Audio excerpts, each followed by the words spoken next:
கிறிஸ்துவுக்குள் பிரியமானவர்களுக்கு ஆண்டவராக இயேசு கிறிஸ்துவுடைய இனிய நாமத்தினாலே வாழ்த்துக்கள்.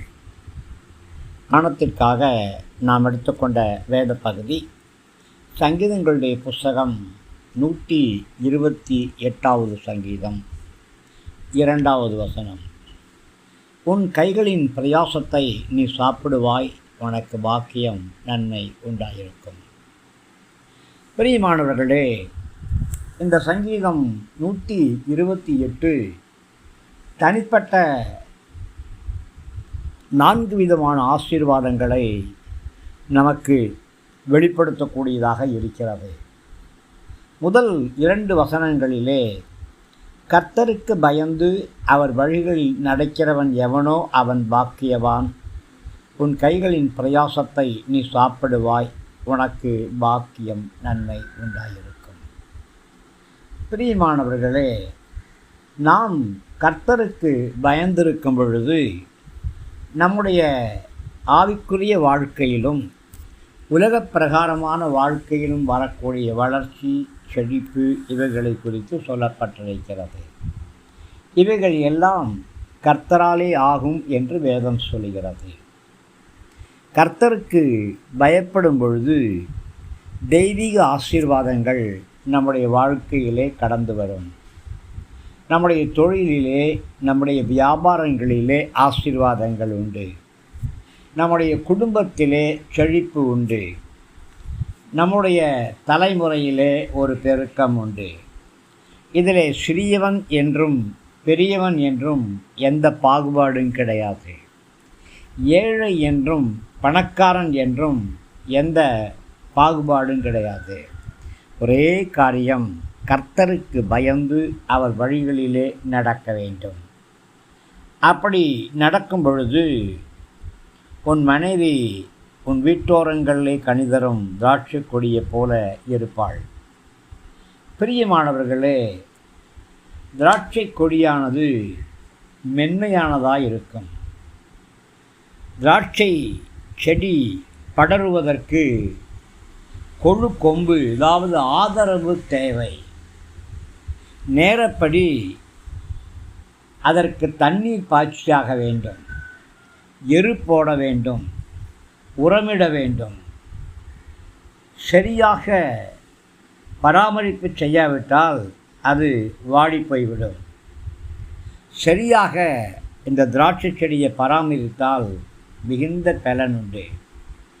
பிரியமானவர்களே, கணவன் மனைவி இருவரும் இணைந்ததுதான் குடும்பம். இது தேவனுடைய பார்வையிலே முக்கியமானது, விலையேற பெற்றது. இது ஒரு அரண்மனை. ஒரு குடும்பம் ஒரு அரண்மனை. அதிலே கணவன் ராஜா என்றால் மனைவி ராணி, பிள்ளைகள் எல்லாம் இளவரசர்கள், இளவரசிகள். இதிலே உயர்வு தாழ்வுக்கு இடம் கிடையாது. ஆண் ஆதிக்கத்திற்கும் பெண் அடிமைத்தனத்திற்கும் இங்கே இடமில்லை. பெண், அதாவது மனைவி, கணவனுடைய காலடியில் கிடையாது, தலைமையிலும் கிடையாது. அதனாலே கணவனாயிருந்தாலும் மனைவியாயிருந்தாலும் அதிகார ஆணவம் பிடித்து ஆடக்கூடாது. கூரைக்கு மேலே ஏறி நின்று கூப்பாடு போட்டு கொண்டிருக்கக்கூடாது. இப்படி கர்த்தருக்கு பயந்த ஒரு குடும்பத்தில் இருக்கக்கூடிய பிள்ளைகள் ஒலிவுமர கன்றுகளைப் போல ஓங்கி வளர்வார்கள். அவர்கள் எப்பொழுதும் பசுமையாக இருப்பார்கள். எப்பொழுதும் அவர்களுக்கென்று சிறப்பான ஒரு பந்தி ஆயத்தமாயிருக்கும்.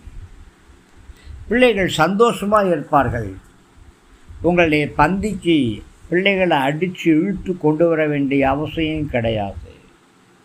தானாய் வருவார்கள், தானாய் பக்கத்திலே அமருவார்கள், தானாய் உங்களோடு போஜனம் பண்ணுவார்கள். ஆஹா, எவ்வளவு ஒரு அருமையான உறவு பாருங்கள்.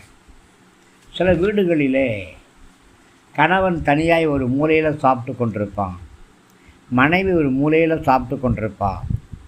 ஒவ்வொரு பிள்ளைகளும் ஒவ்வொரு மூலையில் ஏதோ ஒரு பீங்கான் கப்பில் பிச்சைக்காரன் சாப்பிட்ற மாதிரி பொருளை போட்டுட்டு டிவியை நோண்டிட்டு சாப்பிட்டுட்ருக்காங்க.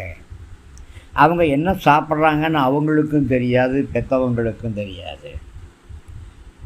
பிரியமானவர்களே, ஒரு ஆலோசனை. சாப்பாட்டு நேரத்தில் பிள்ளைகளை திட்டக்கூடாது. பிள்ளைகளுக்கு சாப்பிடும்போது புத்திமதி சொல்லிகிட்டு இருக்கக்கூடாது. கடந்த கால வரலாறுகளை, சிவாஜி வரலாறு, அவுரங்கசீப் வரலாறு, அக்பர் வரலாறு, தான் பட்ட கஷ்டங்கள், இப்படி கடந்த கால வரலாறுகளை பிள்ளைகளுக்கு மேலே திணிக்கக்கூடாது. ஒரு தகப்பன் தன் மகனை பார்த்து சொன்னான், நான் 5 ரூபாய்க்கு செருப்பு வாங்கி 5 வருஷம் போட்டு கொண்டிருந்தேன். கிழிந்த வேட்டியை கட்டி கொண்டு தான் வேலைக்கு போவேன், ஓட்ட சைக்கிளில் தான் போவேன் என்று சொன்ன பொழுது அந்த பையன் சிரித்து கொண்டே சொன்னானாம், அப்பா உங்கள் அப்பா பயங்கரமான ஏழை, இவளுக்கு ஒன்றும் இல்லை, ஆனால் எங்கள் அப்பா பணக்காரங்க, நாங்கள் அனுபவிக்கிறோம் என்று சொன்ன பொழுது தகப்பனாலே ஒன்றும் பேச முடியல.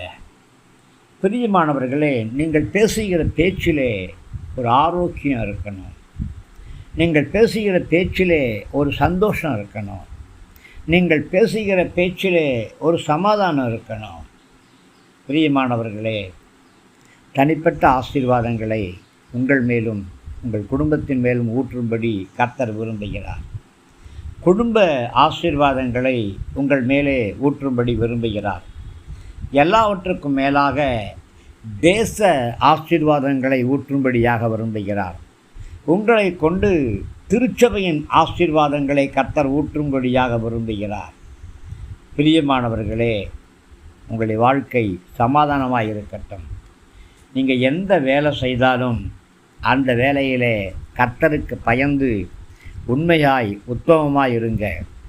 வாரத்திலே ஒரு நாள் கர்த்தரை ஆராதிக்கிற நாள், அந்த நாளை கொள்ளையடிக்காதீங்க. அந்த நாள் கர்த்தருக்குரியது. இப்பொழுதெல்லாம் ஆராதனைகளே 2 மணி நேரம் 3 மணி நேரத்தில் முடிந்துடுது. சில இடங்களில் காலைல 5லேருந்து 6 வரைக்கும் ஆராதனை நடக்குது. ஏன்? கர்த்தருக்காக அல்ல, விசுவாசிகளுக்காக.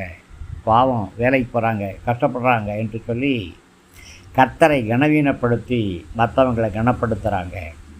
இது மிக மிக தவறு. கர்த்தரை கனப்படுத்தினால் கர்த்தர் உங்களை கனப்படுத்துவார். வாரத்தின் ஒரு நாள் அதை கண்டிப்பாக தேவனுடைய சமூகத்திலே தரித்திருங்கள்.